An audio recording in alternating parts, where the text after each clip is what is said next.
Voltamos, meus amigos, aqui no Planejamento 365.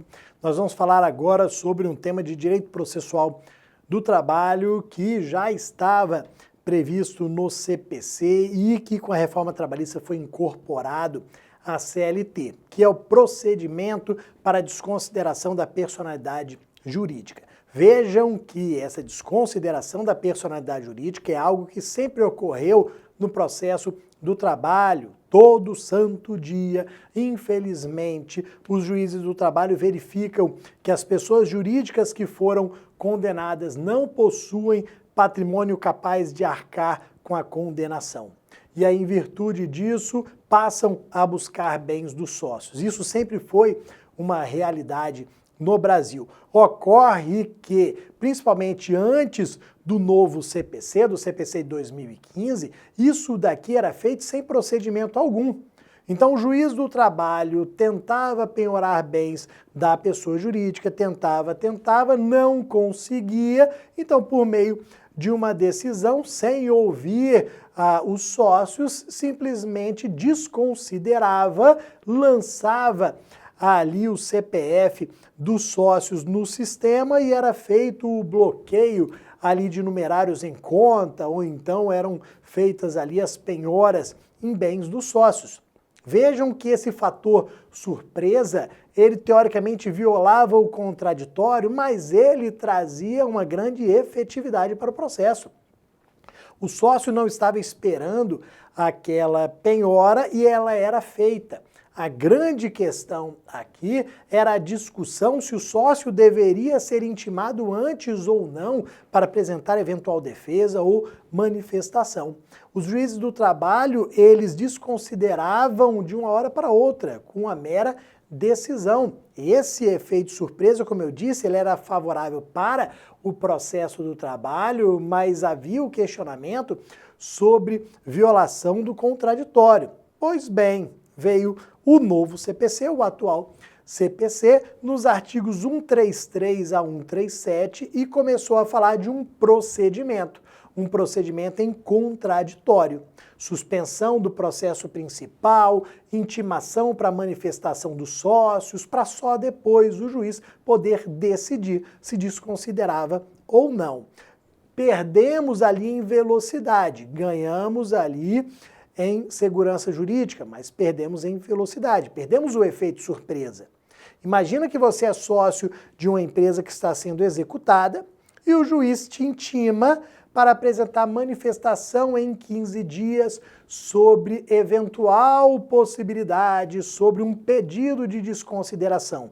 O que você, sócio, vai fazer? A primeira coisa, antes de apresentar a manifestação, vai tirar dinheiro de conta, vai tentar ali esconder patrimônio, porque sabe da possibilidade posterior de ser desconsiderada a personalidade e os seus bens serem ali atingidos. Então perde-se muito em velocidade. Mas, enfim, esse procedimento foi criado pelo legislador, passou a ser adotado no processo do trabalho, primeiro pela Instrução Normativa 39 do TST.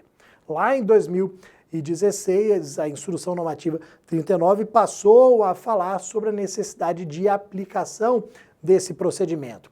Alguns juízes começaram a aplicar, outros não, principalmente olhando sobre essa perda de velocidade e efetividade. Veio a reforma trabalhista. A reforma trabalhista, ela incluiu o artigo 855A da CLT, determinando a aplicação dos artigos 133 a 137 do CPC, com algumas adaptações aqui, com algumas informações, como nós vamos ver. Então, de acordo com a reforma trabalhista, tem que aplicar o procedimento em contraditório. Então, a partir do dia 11/11/2017, juiz do trabalho não pode, por meio de uma canetada, por meio de uma decisão, simplesmente desconsiderar e penhorar bens. Não pode. Se isso ocorre, nós vamos ver que dependendo do momento, vai caber recurso de imediato, vai haver ali a possibilidade de discussão sobre o eventual erro no procedimento. ok? Antes de nós falarmos sobre o procedimento em si, nós vamos lembrar o seguinte, que no direito e no processo aqui do trabalho, sempre houve a discussão sobre a teoria que seria aplicada. O processo do trabalho sempre aplicou a teoria menor da desconsideração da personalidade jurídica, enquanto que lá no direito civil a gente tinha a teoria maior. Qual que é a diferença da teoria menor para a teoria maior? A teoria maior, vou até colocar o dispositivo aqui, a teoria maior, ela está prevista no artigo 50 do Código Civil. Para desconsiderar a personalidade jurídica, eu preciso de um maior número de requisitos preenchidos. Vejam que eu teria que analisar ali a existência de fraude, de má gestão, de confusão patrimonial, alguns requisitos para desconsiderar a personalidade jurídica. Sendo que na teoria menor, você teria simplesmente um único requisito, ausência de patrimônio. Ó, não havendo patrimônio, e esse seria aqui o único requisito, não havendo patrimônio da pessoa jurídica, estaria autorizada a desconsideração da personalidade jurídica. Então tentamos penhorar bens de todas as formas. Fizemos ali bacen-júri para tentar penhora de dinheiro, de ativos, nada. Fizemos ali a tentativa de restrição de veículos, não tem. Busca de imóveis, não tem. Chegamos à conclusão que não existe patrimônio da pessoa jurídica. Pela teoria menor, estaria autorizada aqui a desconsideração da personalidade jurídica. Então, a teoria menor, ela sempre foi aqui utilizada. E vejam que a aplicação da teoria menor é um dos fundamentos de alguns juízes do trabalho que não querem ou não gostam de aplicar esse procedimento. Porque, vejam, eles falam o seguinte, para que um procedimento se o único requisito, que é a ausência de patrimônio, de bens, já está visto aqui?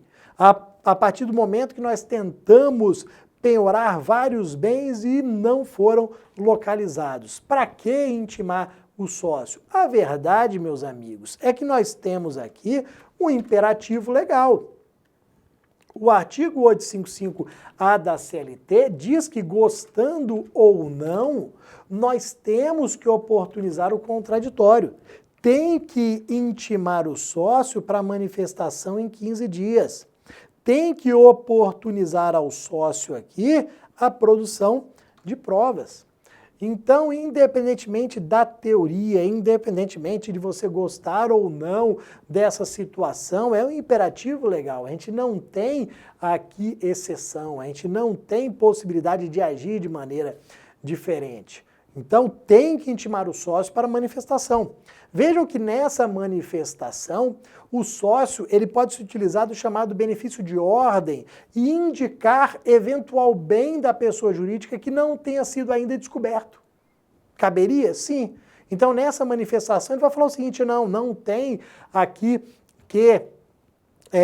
não tem que desconsiderar a personalidade jurídica, ainda tem esse bem aqui da empresa, ele indicaria aquele bem evitando a desconsideração. Então o juiz falaria, então, ok, não é hipótese de desconsideração, seria uma possibilidade? Seria. Então você querendo ou não, gostando ou não, você tem que determinar essa manifestação, determinar a intimação para a manifestação do sócio. Depois você vai decidir.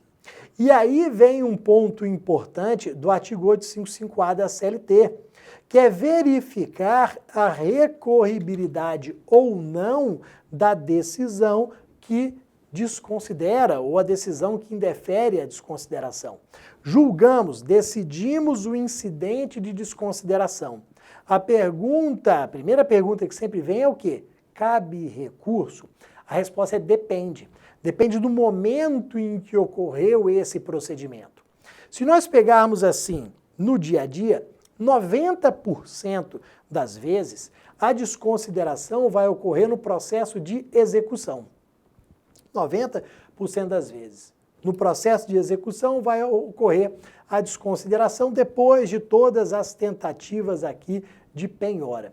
Tá, mas teoricamente ainda temos 10% ali.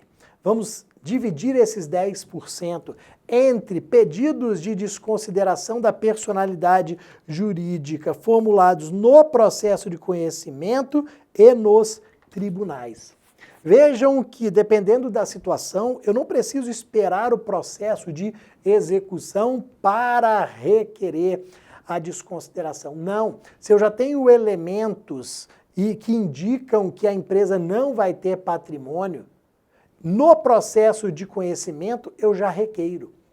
Se for no processo de conhecimento, a decisão ali proferida, ela não será objeto de recurso. Nós não poderemos aqui interpor recurso. A parte prejudicada não vai interpor recurso, porque vai entrar naquela nossa regra geral de que eu tenho uma decisão interlocutória. Se eu tenho uma decisão interlocutória no processo de trabalho, ela é irrecorrível. Então, não caberia falar aqui em recurso. Agora, se foi no processo de execução, como ocorre em 90% das vezes, a parte prejudicada vai poder recorrer. Como é processo de execução, nós vamos interpor o quê? O agravo de petição. O nosso recurso típico das decisões do processo de execução. Se for nos tribunais pelo relator, ele terá proferido uma decisão monocrática. E aí nós sabemos que de decisão monocrática do relator nos tribunais, cabe, por aplicação subsidiária do CPC, o agravo interno.